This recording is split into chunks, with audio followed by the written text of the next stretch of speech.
Let's get more with Kristen Welker, moderator of Meet the Press. Kristen, we'll talk about that Mamdani meeting in a moment, but let's just start with this video. The the veterans and the intelligence professionals putting out this video. It's pretty controversial to just generically tell troops you don't have to obey illegal orders, and then the president dialing it up to a 12 with his reaction.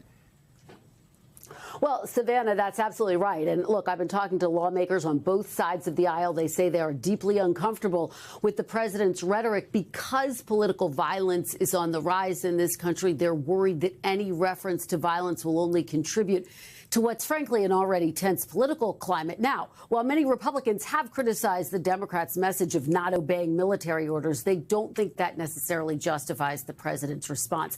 But bottom line, the whole thing is putting the GOP in a bad spot. They'd rather be talking about top issues for Americans like affordability and health care. What they don't want to be doing, Savannah, is playing defense. Kristen, let's talk about this meeting now between the president and the newly elected mayor of New York City, Mayor Mamdani. What do we expect is going to come from this? I mean, the president and the mayor have they've gone after each other for months now.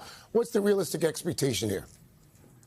This is going to be an extraordinary face-to-face. President Trump, Mayor-elect Mamdani, as you say, have been trading barbs for months, with the president falsely claiming he's a communist, trying to argue he's the face of the Democratic Party. Here's what I'll be watching for.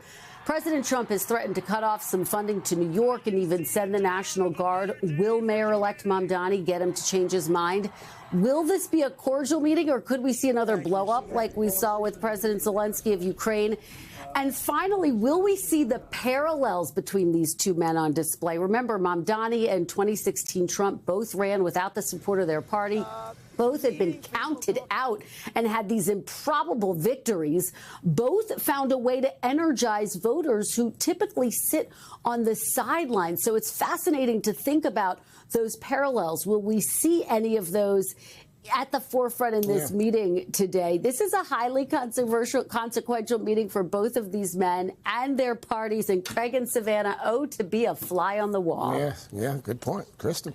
Thank you very much. We'll see you Sunday for Meet the Press, including that exclusive interview with Mayor-elect Mamdani.